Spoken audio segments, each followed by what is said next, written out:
Tudo bom, pessoal? Bom, hoje nós estamos aqui de novo preparando mais uma aula para vocês. O objetivo é dar continuidade aos recursos que nós estamos tratando.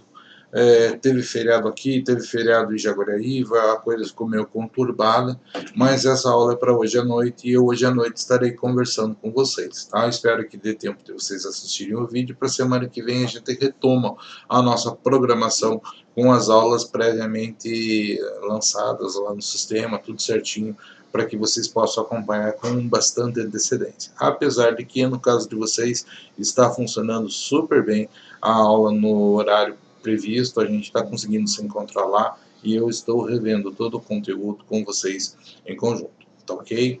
Mas, qual que é a ideia de hoje, pessoal? A ideia de hoje, efetivamente, é falar um pouquinho com relação o recurso de agravo. Mas antes de nós falarmos do recurso de agravo, sempre é importante a gente dar uma olhadinha, a gente revisar, deixar muito bem claro, pessoal, quais são os pressupostos recursais. O que eu pressuponho, o que eu entendo que deve existir para que eu possa pensar em um recurso. Primeiro, subjetivamente, os pressupostos subjetivos e os institutos, quando a gente classifica em objetivo e subjetivo, subjetivo quer dizer da participação da pessoa, a participação da parte, a vontade da parte, tá? A sua ligação com o caso. Então, subjetivamente, eu tenho que verificar, primeiro, existe legitimidade para apresentar o recurso? Tá? Essa parte ela tem legitimidade, mais do que isso, existe interesse processual, qual é o prejuízo que ela está enfrentando por essa decisão. Então, primeiro elemento que deve ser levado em consideração é a legitimidade. Os demais, objetivamente falando, vai falar das situações concretas, tá? Então, primeiro, eu tenho que falar se a decisão é recorrível, cabe decisão, recurso dela ou não. Nós sabemos que boa parte das decisões da Justiça do Trabalho não são recorríveis de imediato. Eu tenho que aguardar aquela decisão para que eu possa, no momento oportuno em que eu faço um recurso, eu possa argumentar. Por exemplo, tudo que acontece no primeiro grau de jurisdição, eventualmente, em sede de decisão introdutória, aquela que o magistrado toma no meio do processo, não cabe recurso. Tá? Daí, se eu venho a ter uma improcedência do processo, eu tenho uma sentença contrária ao meu interesse, vai caber dessa sentença recurso ordinário. E deste recurso ordinário, daí eu posso utilizar das razões dele para argumentar tudo o que se passou. Então, diretamente, eu não consigo recorrer de tudo. Eu vou ter que guardar o argumento para a sequência. Então, primeiro, recorribilidade da decisão. Cabe recurso dessa decisão? Segundo, o recurso que eu estou apresentando é um recurso devidamente tempestivo, está no prazo, está correto, está feito de forma correta, justa. Então, tempestividade. Singularidade e adequação é que para cada situação específica existe um recurso específico. No entanto, a adequação diz que o que interessa não é que eu apresente o recurso certo, eu tenho que apresentar o recurso com os requisitos corretos. Eventualmente, se eu apresentei o recurso errado no lugar certo, com os requisitos corretos, ele pode ser aproveitado. Obviamente que isso é difícil de acontecer na prática, mas pode acontecer, pessoal. O que interessa não é o que você escreve, o nome dado ao recurso, e sim os requisitos ali presentes. Tem que estar com o preparo, com as despesas do recurso devidamente pagas. Nós sabemos que recurso ordinário tem um depósito recursal, se é o reclamado que está fazendo, que é considerável. E se eu estiver falando de agravo, eu também vou ter um depósito que vai corresponder à metade do depósito do recurso principal na maioria dos casos. Então, cuidar com relação a esse preparo. Motivação é mostrar o porquê eu entendo que aquele recurso deve ser revisto. E forma. Se existe uma forma específica, como é que eu vou colocar a motivação, as razões que eu tenho para que aquela decisão seja revista. Então, eu tenho que analisar a forma para ir a motivação para apresentar isso. Ok? Então, muito cuidado com relação a isso, e sempre que estiver diante de um recurso, primeira coisa que você faz, analisa se está tudo certinho, se está tudo presente, ok? Falando disso, pessoal, daí a gente chega exatamente no nosso tema, recurso de agravo. Recurso de agravo na Justiça do Trabalho, ele tem uma conotação um pouco diferente do recurso de agravo da Justiça Comum. No entanto, a gente tem que fazer um desenvolvimento histórico e entender efetivamente o que aconteceu. Então, nós não estamos aqui trabalhando com processo civil, mas nós temos que entender que houve toda uma evolução no processo civil e temos que, inclusive, é interessante a gente verificar que essa evolução que aconteceu no processo civil sofreu influência direta do processo do trabalho.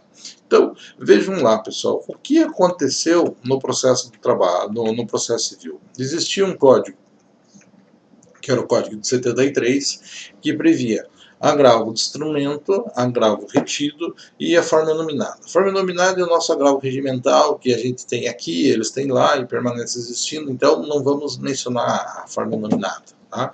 Isso mudou? Mudou. Com o Código atual foi retirado o tal do agravo retido. E ficou apenas agravo de instrumento e agravo interno, que é as mesmas coisas que nós temos aqui. Na verdade, nós temos mais modalidades de agravo. Tá? Por que eu digo que isso é importante para a gente? Porque foi muito importante o fato de eles terem tirado o agravo retido. Na verdade, eles fizeram com que o processo civil copiou o processo do trabalho. Em que sentido? Segundo a lógica do Código de 73, como funcionava o processo civil? Acontecia alguma coisa que me prejudicava, o que eu tinha que fazer? Eu tinha que fazer um recurso. Dependendo da gravidade desse negócio que aconteceu, eu escolhia se o meu recurso era retido ou ela instrumental. Retido, ele ficava, eu fazia o recurso, ele protocolava no processo, ele ficava grampeado na capa do processo. Ah, ninguém analisava? Não, ninguém analisava. Tá? Se eventualmente eu perdesse e eu sair uma sentença contrária ao meu interesse, eu ia fazer um recurso dela. Ao fazer o recurso dessa sentença, dizia, ó, tem um recurso aí grampeado na capa que eu quero que seja analisado. Antes de julgar o recurso principal, eles analisavam esse da capa. Se eles achassem que tinha fundamento, o processo voltava, mudava aquele negócio, fazia tudo de novo. Ok? Então, o que era isso? Isso era o agravo retido. Agravo de instrumento é o que nós temos aqui e o que eles têm lá hoje. Ó, não estou satisfeito com a decisão e a lei me autoriza a entrar com um recurso de agravo de instrumento, é uma das situações previstas na lei para que isso aconteça, eu faço o recurso e esse recurso vai automaticamente lá no tribunal. Não falo para o juiz da causa, eu falo direto com a autoridade superior. Okay? Então esse é o agravo de instrumento. Esse ainda existe lá em pouquíssimas situações e é o que existe aqui. Por que eu digo que é importante para a gente isso? Porque o processo do trabalho nunca teve agravo retido. Tá? Nunca teve nada. Sempre que eu não estou satisfeito com alguma coisa, eu espero, se eu perco, eu falo no meu recurso ordinário aqui.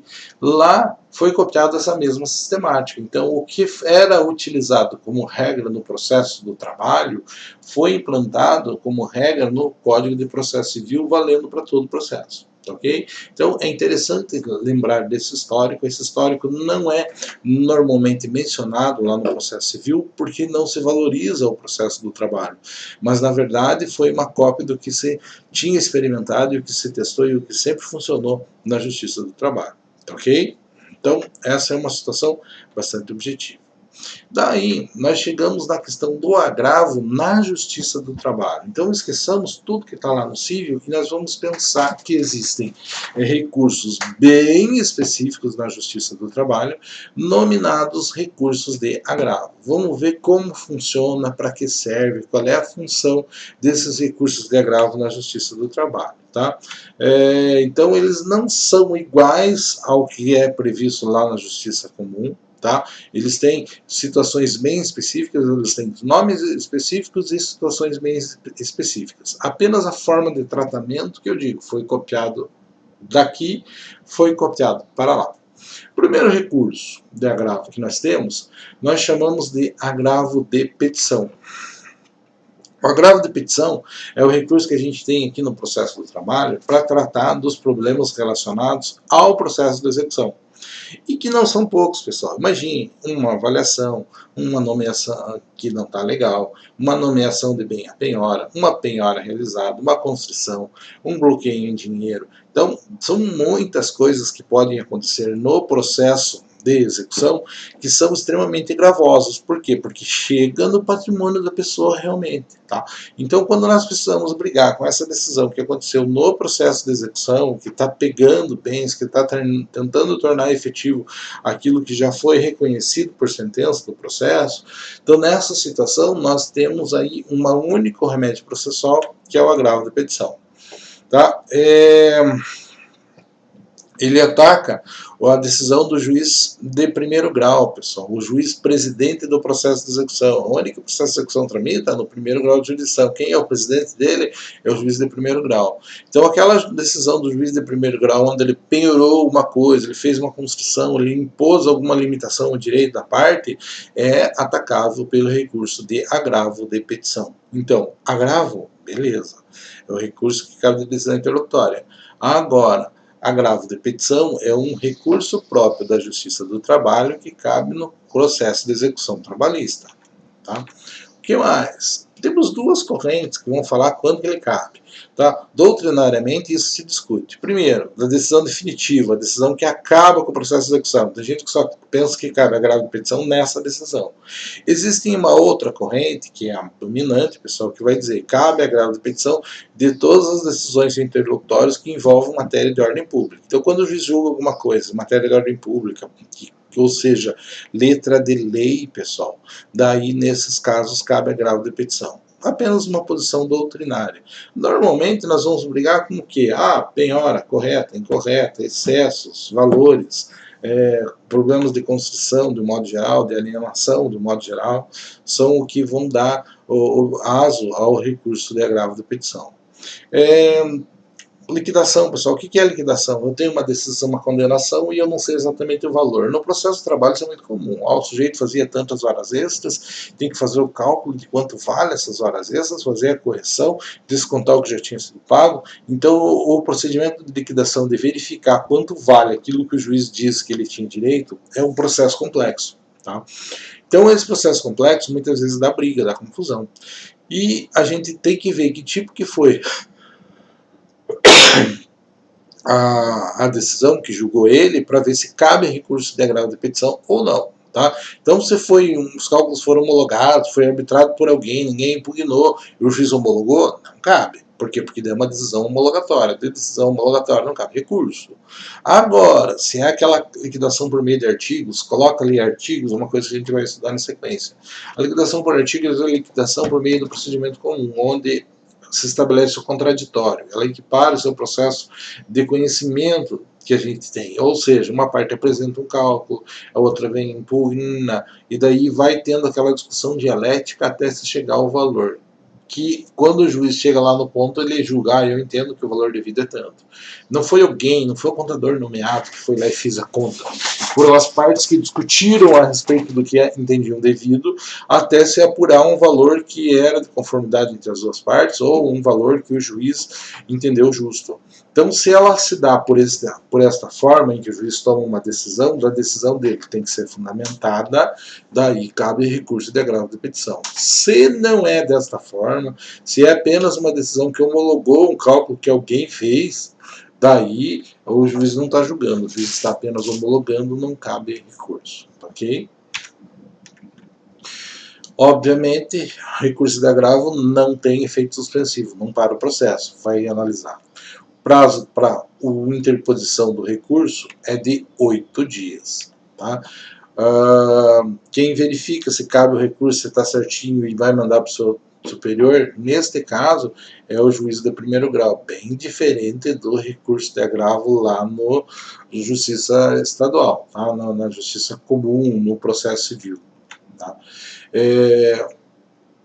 Se não conhecer do recurso, daí usa uma coisa chamada agravo de instrumento. Então, o agravo de instrumento tem uma funcionalidade bem clara. Então, eu entrei com um agravo de petição aqui, porque uma decisão do juiz, ele que recebe, ele que vai verificar se está presente. Ele recebe e manda para o seu superior. Se ele não recebe o meu recurso, cabe agravo de instrumento para que aquela decisão que negou o segmento ao meu recurso seja alterada. Okay? O que mais? Decisão que julga agravo, caso, então, digamos, o juiz não aceitou meu agravo de petição. O que eu faço? Faço um agravo de instrumento. Se este agravo de instrumento, ao ser julgado lá pelo tribunal, também não for legal, não for de acordo com o meu interesse, e eu for alegar matéria de ordem constitucional, dessa decisão vai caber recurso de revista. Tudo isso a gente vai falando. O agravo de instrumento a gente já fala hoje na sequência, e o recurso de revista mais à frente. O que mais? Posso fazer em qualquer grau de... Bom, este é o agravo de petição. Tranquilo, pessoal? Então, o agravo de petição, quando que eu uso ele? Contra decisões ocorridas no processo de execução. O processo de execução é aquele onde eu vou pegar bens, me apropriar deles, fazer a penhora, alienar, fazer dinheiro, pagar o trabalhador. Tranquilo? Assim que funciona. Paga o trabalhador, paga os custos do processo, sobrou dinheiro, devolve para o empregador que está sendo executado. Neste processo de execução, se eu não estou satisfeito com alguma coisa, qual é a medida processual cabível? Agravo de petição. Beleza? Ponto. Passo adiante. Agravo de instrumento. O agravo de instrumento, que tem o mesmo nome do recurso lá no processo civil, tem uma funcionalidade aqui bastante restrita e clara. Tá? Então, cabe agravo de instrumento em qualquer grau de jurisdição, tá? Qualquer tribunal, qualquer situação, daquela decisão que denega segmento a um recurso. Então, entrei com agravo de petição, o juiz não aceitou, cabe agravo de instrumento. Entrei com recurso ordinário, tá? O juiz não aceitou, para que aquele recurso vá para frente, cabe agravo de instrumento. Entrei com recurso de revista, o recurso de revista não foi aceito, cabe agravo de instrumento, para tentar fazer com que esse recurso seja aceito. Então, o agravo de instrumento sempre vai ter como objeto o juízo de admissibilidade dos recursos, e não o juízo do recurso propriamente dito. Tá?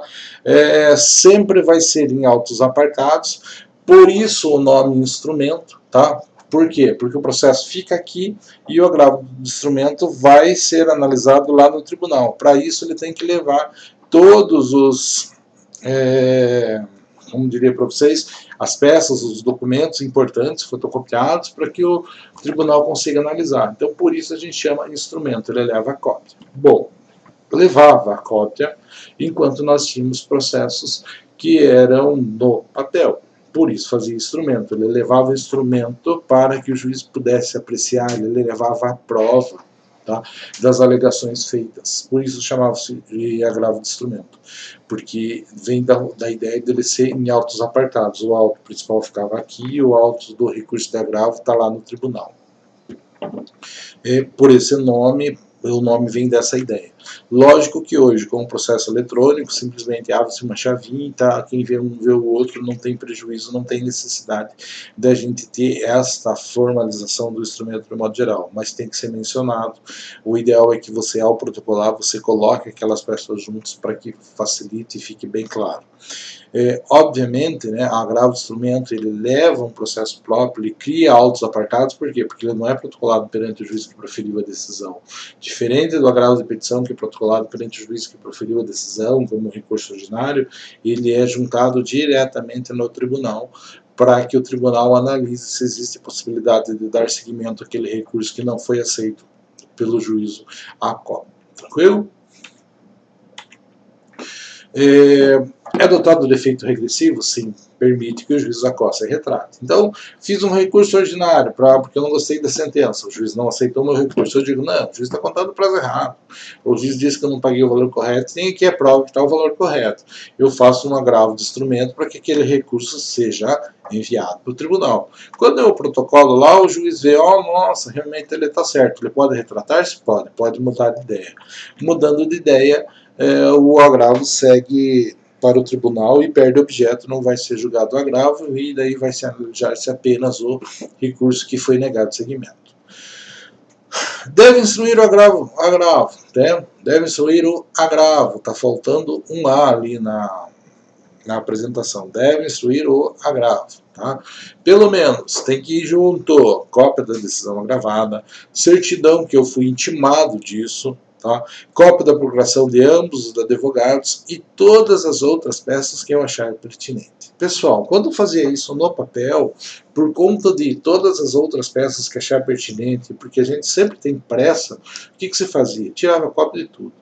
Tá? Sempre tirava cópia de tudo e daí o advogado tem fé pública, segundo a lei, para autenticar as peças para utilização dentro do processo. Daí a gente tem um carimbão, né? A gente tinha um carimbão, o meu está ali em cima, né? Que a gente carimbava e certificava, olha, esta cópia é igual, é autêntica a tal, retirada do processo tal. Você fazia essa certidão e assinava e juntava a cópia inteira do processo para não existir dúvida alguma com relação a outros documentos, outros elementos que existissem dentro do processo. Então, isso era o nosso agravo de instrumento. Tem uma regra interessante que para destrancar o recurso, para rever a decisão que não deu possibilidade de conhecimento do recurso, ele exige metade do preparo. Ou seja, a gente viu que o recurso ordinário, por exemplo, ele tem custas, ele tem, assim, se for a empresa que for recorrer, tem um depósito recursal considerável. 9 mil reais, por exemplo. Se for apresentar um agravo de instrumento para liberar este recurso, vai ser depositado mais 4,5. Ok? Tem que fazer isso? Tem que fazer isso, senão o recurso não vai ser analisado. Se for o empregado não precisa, ele está dispensado dessa regra.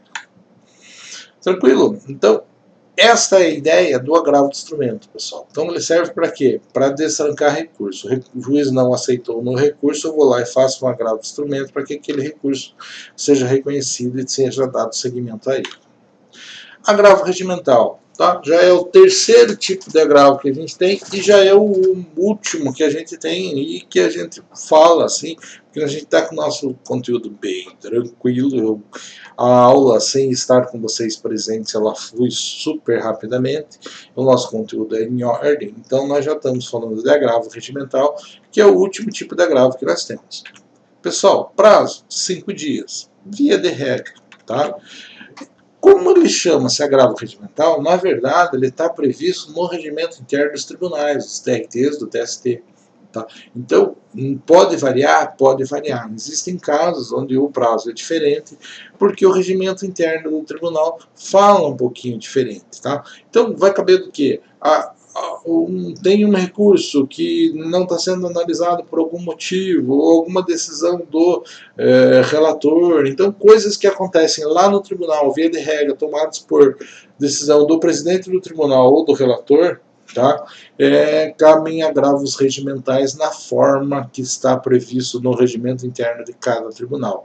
Então, é mencionado na lei, mas isso varia muito de um tribunal para outro tribunal. Vou mencionar aqui, ó, o Tribunal da Quinta Região tem uma forma diferenciada, prevê algumas possibilidades para aplicação disso. Aqui também, pessoal, quando a gente fala em agravo regimental, ele foge um pouquinho do nosso processo judicial, porque muitas delas estão mencionadas e voltadas para quê? Para a evolução funcional do pessoal do tribunal. Tá? Então, os caras querem cada vez mais crescer na profissão, porque isso é muito dinheiro que muda. Né? Você sair de uma entrância inicial, uma entrância intermediária, um juiz vai ter uma evolução bastante grande no seu vencimento. Então, os caras estão sempre tentando subir, estão sempre tentando aumentar os funcionalismos da mesma forma, e vão ter vários processos administrativos dentro do tribunal tratando disso. Então, o que vai recorrer desses processos administrativos, em muitos casos, também são esses agravos regimentais. Então, foge um pouquinho a esfera do nosso processo do trabalho para voltar para um processo administrativo perante a Justiça do Trabalho, que tem essa mesma aplicação. Tá? Apenas mostrando que pode variar de TRT para TRT, o TRT da Quinta Região, pessoal, ele prevê um prazo de 8 dias. Tá? Para apresentação do agravo regimental, sendo que a grande maioria dos outros tribunais prevê um prazo de apenas 5 dias. Tranquilo? Processamento no tribunal, pessoal. Como que faz para julgar um recurso desse quando chega no tribunal? Então, ele vai ser sorteado qual é a turma. Se já houve um recurso de alguma outra coisa do processo feita antes, não sorteia, vai para aquela mesma, porque ele já tem preferência. Tá? Se não, sorteia a turma. Daí vai ver quem são os desembargadores que vão fazer parte daquele grupo de 3 desembargadores que vão julgar o processo. Relator, revisor e vogal. O relator faz o relatório, o revisor revisa o relatório e o vogal apenas vota. Tá? Chegou lá, sorteia-se a turma, sorteia-se os desembargadores que vão fazer parte, qual é a função de cada um deles, e o relator pega o processo. Pega o processo, faz o relatório e seu voto. Teoricamente, daí, feito isso, pessoal, é dado.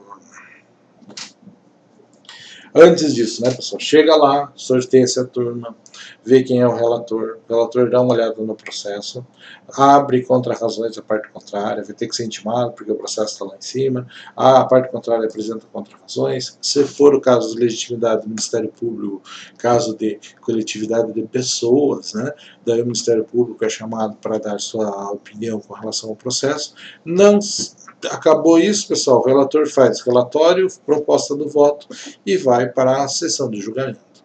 Infelizmente, né, eu vou contar para vocês, já falei na aula passada, hoje julgamentos são feitos no atacado na Justiça do Trabalho. Faz tempo que eu não vou lá, eu sei que o volume de processo diminuiu bastante após a reforma do trabalho, então eu não sei como está acontecendo hoje exatamente. Mas o fato é que existia assim julgamento numa tarde de 600 processos. Como faziam? Do processo tal, número tal, alguém tem alguma coisa para falar? Não. Então daí julgava de acordo com o relator. O processo, o recurso ordinário é assim, os agravos também são julgados dessa forma. Então, quem tem o total poder no processo, na verdade, pode fazer realmente a diferença, é a figura do relator. Tá ok, pessoal? Beleza? Tranquilo? Eu acredito que, basicamente, pessoal, o que a gente tem para tratar hoje é isso, é de uma forma bem objetiva.